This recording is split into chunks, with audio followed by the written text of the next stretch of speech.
하나님의 말씀 요한복음 8장 말씀입니다.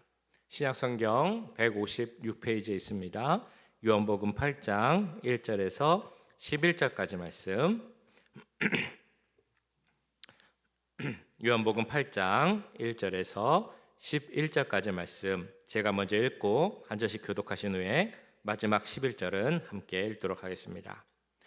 예수는 감람산으로 가시니라.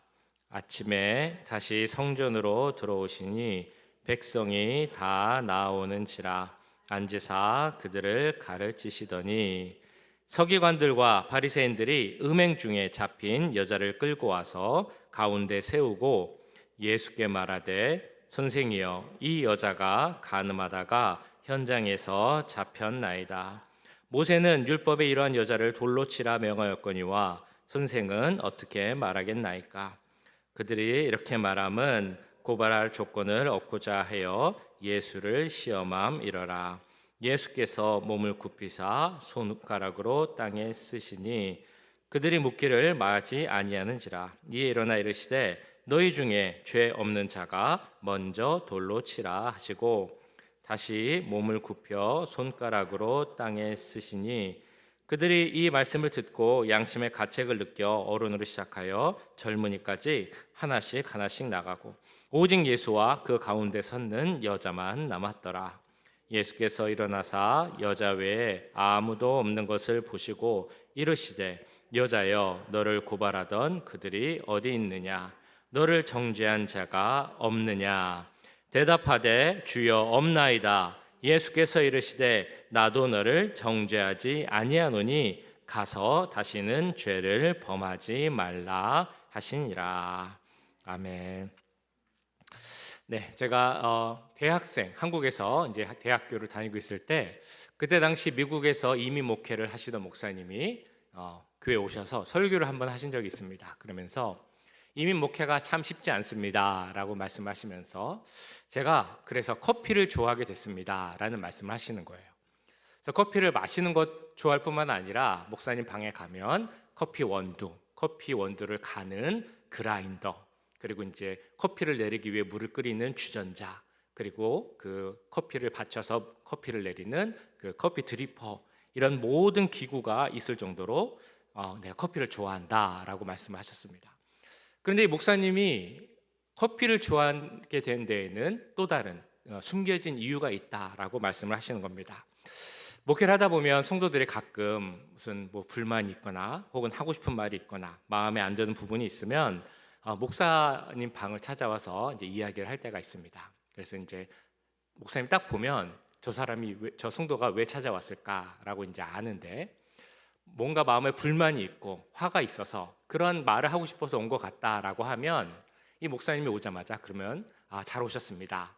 제가 커피를 한 잔 드리겠습니다라고 이제 한다는 거예요. 그럼 이제 이분이 이제 화가 있고 분노가 있으니까 아닙니다, 목사님. 커피 안 주셔도 됩니다. 빨리 와서 앉아 보세요. 제가 드릴 말씀이 있습니다. 이렇게 말씀을 하시는데 그래도 목사님이 아닙니다. 그래도 오셨는데 제가 커피 한 잔 드려야죠. 그러면서 그때부터 이제 커피를 갈기 시작하는 겁니다.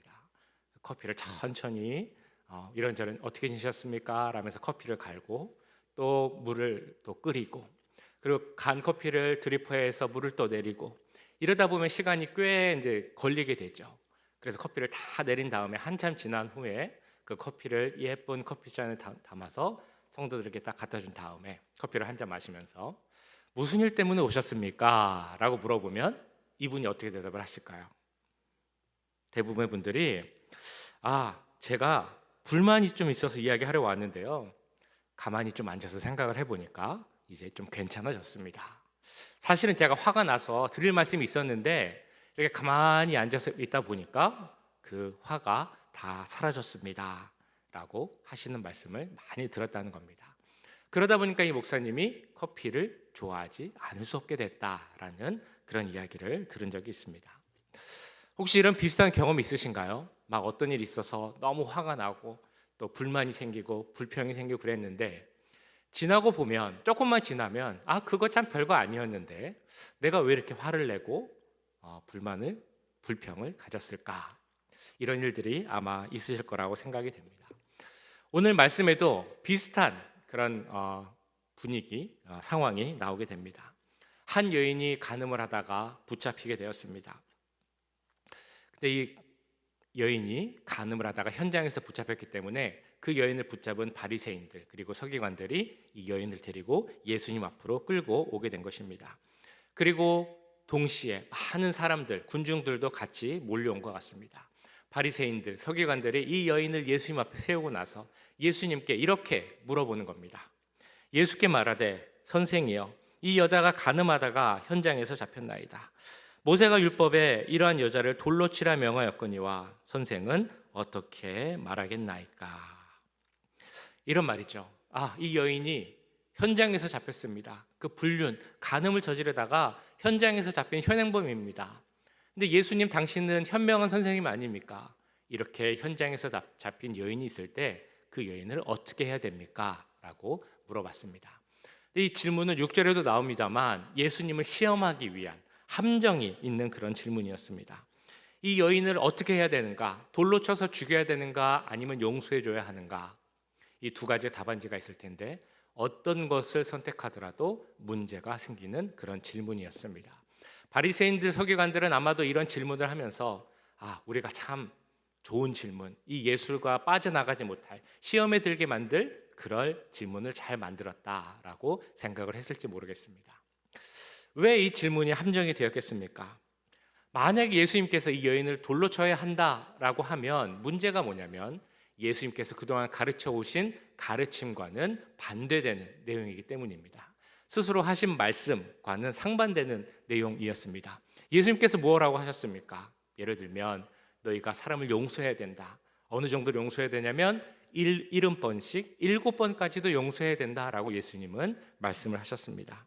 그런데 이 여인을 돌로 쳐야 한다라고 하면 그 사람들이 예수님, 예전에는 용서하라고 했으면서 왜 지금은 돌로 치라라고 말씀하십니까? 이렇게 반박할 수 있다는 것입니다. 뿐만 아니라 법적인 문제도 있었습니다. 그 당시 잘 아시는 것처럼 이스라엘은 로마의 지배를 받고 있었습니다. 그렇기 때문에 로마의 법을 따라야 하는데 다른 건 몰라도 특별히 사형에 관한 것은 로마법에 근거해야 되고 로마법을 집행할 수 있는 사람만 그 사형을 집행할 수 있었습니다. 그러니까 만약 예수님께서 저 여인이 잘못했기 때문에, 죄를 졌기 때문에 돌로 쳐서 죽여야 한다라고 했으면 로마법을 어기는 그런 죄를 짓게 되는 것입니다. 그렇기 때문에 나중에 고소를 당할 수도 있게 되는 것이죠. 그러니까 죽이라고 하면 그 말씀에 있는 면에서나 혹은 법적인 면에서나 다 문제가 생기는 것입니다. 그런데 만약에 그럼 예수님이 그러면 이 여인을 한번 용서해 주라 라고 하면 어떤 문제가 생기겠습니까? 이스라엘이 정말 중요하게 여기는 율법의 정면으로 도전하는, 율법을 어기는 그런 문제가 생기게 됩니다. 레위기 20장 10절을 보시면 이런 말씀이 나와 있습니다. 누구든지 남의 아내와 간음하는 자, 곧 그 이웃의 아내와 간음하는 자는 그 간부와 음부를 반드시 죽일지니라. 반드시 죽여야 한다라고 율법에서 분명히 말씀하고 있는 것입니다. 신명기에서는 이렇게까지 또 말씀을 합니다. 너희는 그들을 둘 다 성읍 문으로 끌어내고 그들을 돌로 쳐 죽일 것이니 그 처녀는 성 안에 있으면서도 소리 지르지 아니하였으며 그 남자는 그 이웃의 아내를 욕보였음이라. 너는 이같이 하여 너희 가운데에서 악을 제할지니라. 그냥 죽이는 것이 아니라 돌로 쳐서 죽여야 한다라는 말씀이 분명 율법에 있습니다. 그렇기 때문에 예수님께서 사람들에게 이 여인을 그냥 용서해주면 어떻겠냐라고 했다면 사람들은, 특별히 바리새인과 서기관들이 이렇게 말했을 것입니다. 당신은 왜 율법을 어기려고 합니까? 당신은 왜 율법을 어기고 이 사람을 용서해주라고 하는 것입니까? 당신에게 어떤 권위가 있기에 율법을 지키지 않아도 된다고 말하는 것입니까? 라고 이야기했을 것입니다. 그리고 나서 이 율법을 지키지 않았다는 명목으로 예수님을 출교를 한다든지 유대인 사회에서 왕따시키는 그런 일을 했을지도 모르겠습니다. 그 당시에 율법을 지키지 않고 출교를 당한다라는 것은 유대인 사회에서 살 수 없다라는 것을 의미합니다. 같이 사람을 만날 수도 없고 이야기할 수도 없고 밥을 먹을 수도 없는, 말 그대로 유대인 사회에서 살아갈 수 없는 그런 상황입니다. 그렇기 때문에 예수님은 지금 상황은 돌로 치라고 해도 문제고 돌로 치지 말고 용서해 주라고 해도 문제, 이도 저도 택하지 못하는 함정에 빠진 그런 상황이었습니다. 자, 이런 상황에서 예수님은 어떻게 하셨습니까? 첫 번째 주님 반응은 앉아서 땅에 손으로 글을 쓰신 것이었습니다. 6절에 나옵니다. 그들이 이렇게 말함은 고발할 조건을 얻고자 하여 예수를 시험함이러라. 예수께서 몸을 굽히사 손가락으로 땅에 쓰시니. 왜 예수님은 이렇게 막 사람들이 소동을 피우고 막 그러는데 그때 앉아서 땅에 손으로 글씨를 쓰셨을까요? 아마도 그 처음에 말씀드렸던 목사님께서 커피를 이렇게 끓이면서 그 사람의 마음을 조금 진정시키고자 하는 그런 의도가 있었던 것 같습니다. 바리새인들, 서기관들 뿐만 아니라 많은 사람들이 모여 있었고 함정을 파놓았고, 그리고 그 죄 지은 여인을 보면서 그들은 매우 흥분한 상태였습니다. 여차하면 그 사람들이 돌을 들어서 한 여인을 돌로 쳐서 죽이는 상황이 그 상황에서 일어날 수 있는 그런 환경이었다는 것입니다. 자, 이런 죽음이 눈앞에 있는 상황에서 예수님은 사람들을 진정시키시기를 원하셨고, 그렇기 위해서 잠깐 그 분위기를 냉정하게 만들기 위해서, 그리고 그 사람들이 스스로를 돌아볼 수 있게 하기 위해서 먼저 하신 것이 바로 앉아서 손으로 글씨를 쓰신 것입니다. 예수님은 그러면 뭐라고 땅에 글씨를 쓰셨을까요? 많은 이야기가 있죠. 성경에는 나와 있지 않습니다. 성경에 나와 있지 않기 때문에 많은 사람들이 많은 이야기를 합니다. 근데 대표적으로 두 가지를 보통 이야기를 합니다. 첫 번째는 뭐냐면 예수님이 나중에 하신 말씀, 죄 없는 자가 돌을 들어 먼저 쳐라 라는 그 말씀을 아마 쓰셨을 것이다 라는 그런 주장이 있습니다. 그래서 사람들이 예수님 이렇게 쓰시니까 궁금해서 봤겠죠. 보니까 죄 없는 자가, 너희 중에 죄 없는 자가 먼저 돌을 들어서 저 여인을 치라라고 했으니까 그것을 본 사람들이 그 말을 깨닫고, 그 말의 어떤 엄중함과 무서움을 깨닫고 먼저 한 명씩 한 명씩 빠져나갔을 것이다 라는 것이 있습니다. 두 번째 주장은 예수님께서 죄의 목록을 쓰셨을 것이다 라는 주장이 있습니다. 우리들이 지을 수 있는 죄, 거짓말, 또 살인, 도적질, 위선, 교만, 간음, 이런 죄 목록을 쭉 쓰시니까 사람들이 그것을 보고 이 죄, 자신들의 죄를 생각했을 거라는 주장입니다. 첫 번째이든 두 번째이든 공통적으로 말하는 바가 있습니다. 그것은 뭐냐면 우리가 죄를 생각할 때 나를 먼저 돌아봐야 한다는 것입니다. 내가 하나님 말씀 앞에 서야 하고 그 하나님 말씀에 비추어서 나의 모습이 어떤지, 우리가 죄를 이야기할 때 다른 사람의 죄를 이야기 먼저 하기보다 말씀 앞에 있는 나의 모습, 나의 죄는 어떤지 먼저 돌아봐야 한다는 것이죠. 우리들은 모두 이런 특성이 있는 것 같습니다. 내 죄는, 내 잘못은 작게 여기고 다른 사람의 죄나 잘못은 크게 여기는 그런 경향이 우리 모두에게 있습니다. 이에 대해서 마태복음 7장은 이렇게 말씀을 합니다. 비판을 받지 아니하려거든 비판하지 말라. 너희가 비판하는 그 비판으로 너희가 비판을 받을 것이요 너희가 헤아리는 그 헤아림으로 너희가 헤아림을 받을 것이니라. 어찌하여 형제의 눈 속에 있는 티는 보고 내 눈 속에 있는 들보는 깨닫지 못하느냐. 보라, 내 눈 속에 들보가 있는데 어찌하여 형제에게 말하기를 나로 내 눈 속에 있는 티를 빼게 하라 하겠느냐. 외식하는 자여, 먼저 내 눈 속에 들보를 빼어라. 그 후에야 밝히 보고 형제의 눈 속에서 티를 빼리라. 이 마태복음 7장이 의미하는 바가 무엇이겠습니까? 나를 먼저 돌아봐야 한다라는 그 말씀입니다. 오늘 본문의 상황도 마찬가지입니다. 물론 이 여인이 잘했다라고는 절대 말할 수 없을 것입니다.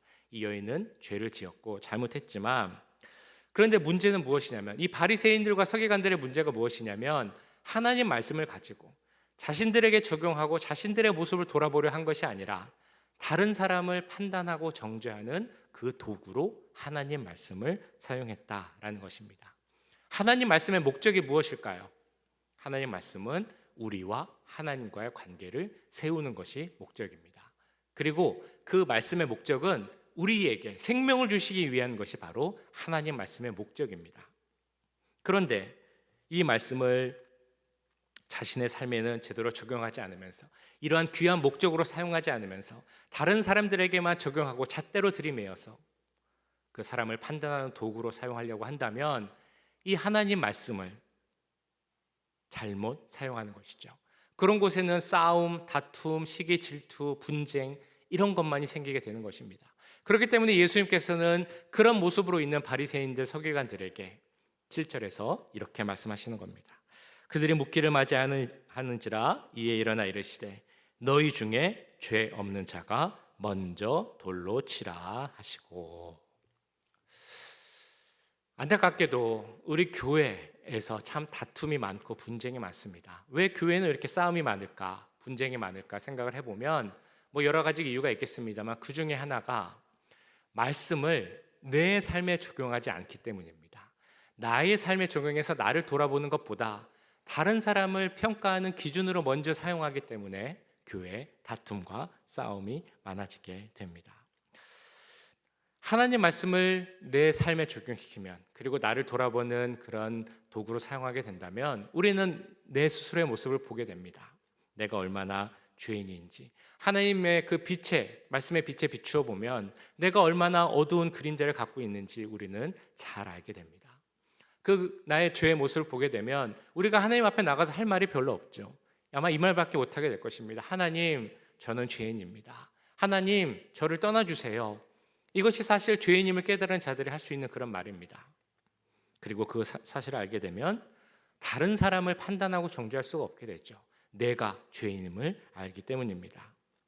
자, 그런데 하나님 말씀을 자신에게 적용하지 않고 다른 사람을 판단하는 기준으로만 사용한다면 사람을 살리고 생명을 줘야 하는 하나님의 말씀이 그 사람을 죽이는 도구가 될 수 있다는 것입니다. 하나님 말씀을 왜 주셨다고 말씀드렸습니까?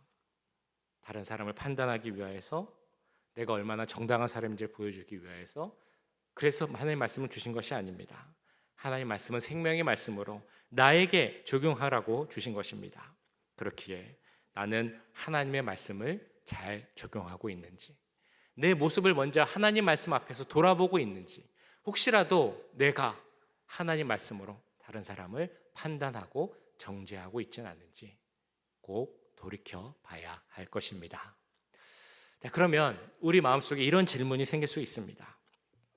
우리 주위에 사람들, 주위에 계신 분들 보시면서 생활하실 때 혹시라도 저 사람이 조금 잘못하는 것이 있는 것 같다 라고 하면 내가 어떻게 해야 되는가라는 질문이 드실 수 있습니다. 그래도 저 사람이 잘못한 거니까, 저 사람을 위한 거니까 그래도 조언을 해주는 게 맞지 않나. 근데 조언을 해줘야 한다면 어떤 판단을, 어떤 기준을 근거로 판단하고 조언을 해줘야 될까라는 생각이 있을 수도 있고요. 또 다른 하나는 혹시라도 나는 조언을 해준다고 했는데도 저 사람이 혹시 정죄하고 판단하는 걸로 받아들이는 것은 아닐까? 그냥 말 안 하는 게 좋지 않을까? 이런 질문이 드실 수 있습니다.